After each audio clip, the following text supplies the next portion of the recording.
I think any study of developments in countries with IDA funds would reveal how every sector of the economy has been benefited by IDA. And this, what is it for? What is the aid for? For the welfare of the people. One thing is true, that if you accept the globe as one community, if people's demand go up, that means they have higher income. And so that's good for you. That's good for everybody. See? Georgia has had quite difficult years from economic point of view in the past years. However, there was very important support from World Bank and especially this IDA program that have changed Georgian economy. Right now we are on the rise. Right now economy is recovering and one of the main reasons for this recovery can be said to be IDA. It's the projects that we need to develop in future in order for this growth to be sustainable. And for sustainability, long-term sustainability, we definitely need IDA. Poor countries like Bhutan need a lot of resources. And of course there are other bilateral development partners who do help us. But the World Bank's IDA has been also one of the instrumental ones, and it has helped us to finance a lot of socio-economic infrastructure. One can go and ask a villager how it has helped him or her. A villager walking across the mountains for days with huge heavy loads on his or her back now today travels in a short while, although dirt road may be, and they are able to take their produce to the nearest market and have some income. I hope that IDA will continue to help us, small countries, especially poor countries, such that there is no gap in between, because when there are gaps, then the developments that have taken place before lose momentum. IDA has funded many projects, and the results can be really noticed in the health sector and education, and mainly, for example, for HIV program, we have good results with IDA funds.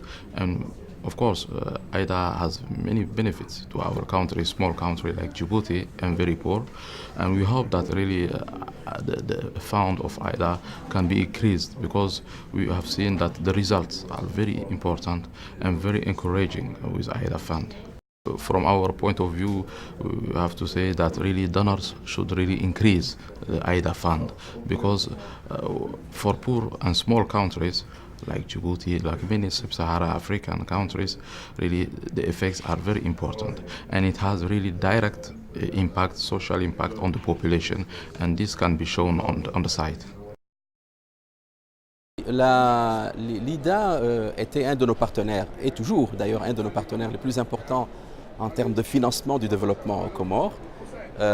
Tous les programmes de lutte contre la pauvreté que nous avons fait à travers un mécanisme que nous avons aux Comores qui s'appelle le Fonds d'appui au développement communautaire, c'est fait à travers l'IDA. L'IDA a aussi financé des projets dans le domaine de l'éducation, dans le domaine de la santé.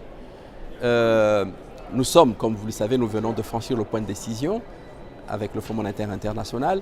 Ce que nous espérons, c'est que dans le cadre de l'augmentation que nous avons appris, que dans le cadre du 16e IDA, il y aura une augmentation donc, du fonds IDA. Ce que nous espérons, que c'est des pays comme le nôtre, qui est un pays, comme vous savez, un pays PMA, un pays insulaire, un pays qui reste fragile. Nous espérons que globalement, ces pays-là bénéficieront plus de l'appui de l'IDA pour lutter contre la pauvreté, mais aussi pour nous permettre d'atteindre les objectifs et de rester dans le cadre des engagements que nous avons pris vis-à-vis du Fonds monétaire international et de la Banque mondiale. Les Comores, avec une croissance démographique de pratiquement 2,5%, nous avons une croissance de 1,8%. Alors, il y a encore beaucoup de pauvreté dans nos pays. Nous avons une jeunesse, des jeunes à scolariser. Donc le domaine de l'éducation, les domaines sociaux sont des domaines dans lesquels il y a un besoin pressant d'appui pour l'éducation, pour la santé, mais aussi évidemment pour soutenir l'action du gouvernement à travers les programmes que nous avons engagés. Les fonds IDA ont aidé Haïti dans plusieurs domaines. D'abord dans le domaine de l'éducation, ça a permis de supporter les frais scolaires pour 75 000 élèves dans 1200 écoles. Et ça a permis de donner un repas chaud par jour à 210 000 élèves haïtiens. Et après le tremblement de terre, avec les fonds IDA, on a pu évaluer 260 000 immeubles et pour ce faire, on a formé 250 ingénieurs. Avec les fonds IDA, c'est presque 1 million de personnes qui ont accès ou bien à des soins de santé ou bien à des activités génératrices de revenus. Et c'est à travers les fonds IDA que l'on a donné à Haïti l'appui budgétaire qui lui a permis de faire face à certaines dépenses. Et les fonds IDA ont financé aussi les efforts que nous faisons dans le domaine de la gouvernance économique, c'est-à-dire dans la passation des marchés publics, dans la lutte contre la corruption et dans le contrôle des finances publiques. Je crois que c'est maintenant que nous avons plus besoin des fonds IDA parce que nous sommes entrés dans la phase de reconstruction de notre pays après le tremblement de terre. Donc on aura besoin de beaucoup plus de ressources pour intervenir dans le domaine de l'éducation, dans le domaine des infrastructures, dans le domaine de la gouvernance économique. Et ça va nécessiter des fonds beaucoup plus importants. C'est pourquoi j'encourage tous les pays, toutes les entités qui financent AIDA de redoubler d'ardeur, de permettre le succès du 16e refinancement afin que la Banque mondiale puisse trouver des moyens non seulement pour aider Haïti, mais pour aider aussi les dizaines d'autres pays qui bénéficient des fonds AIDA.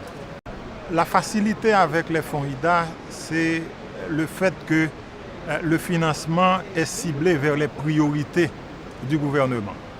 Or, à New York, en mars dernier, nous avons présenté un plan de reconstruction qui a été agréé par les bailleurs et c'est sur cette base qu'on a fait le pledge.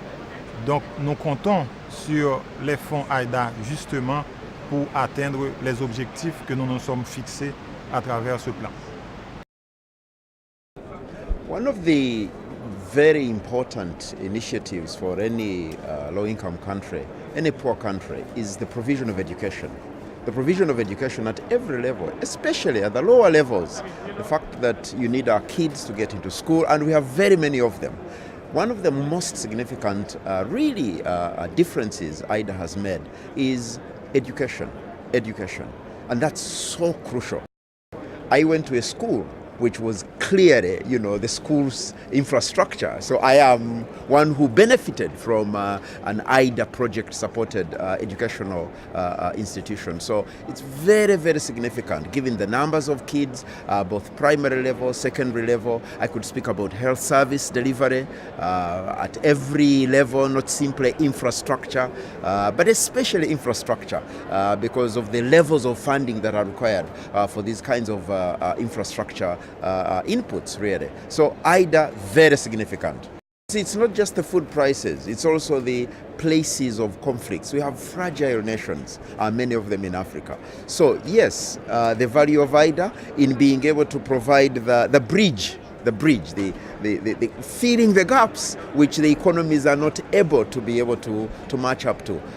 So I've spoken about many countries where there has been conflict, and there still exists conflict. And so the capacity of the governments themselves, and the capacity of the governments to feed the people, the whole agricultural development area. So yes, the value for AIDA is still really necessary in our countries. I think we've quite benefited from AIDA resources. AIDA has always been with us from even during the war. We had AIDA resources to sustain the lives of people. And then after the war, we've got a lot of tranches from IDA's resource program, not only in terms of resources to develop, to reconstruct the economy, but also in capacity building. And that's an area that we actually have been very grateful to IDA. I standing here, I'm a beneficiary of IDA resources in capacity building. They had a program, the Public Sector Management Reform Program. I think that helps us a lot. Today, the Ministry of Finance and a lot of other ministries in the country are very available. We also use IDA for infrastructure development. In the health sector and the social services sector, IDA has also been with us. For us, as we depend more on concessional resources, IDA is our first line of defense. So it's our trusted partner, and we have to keep lobbying, advocating that IDA resources are increased significantly.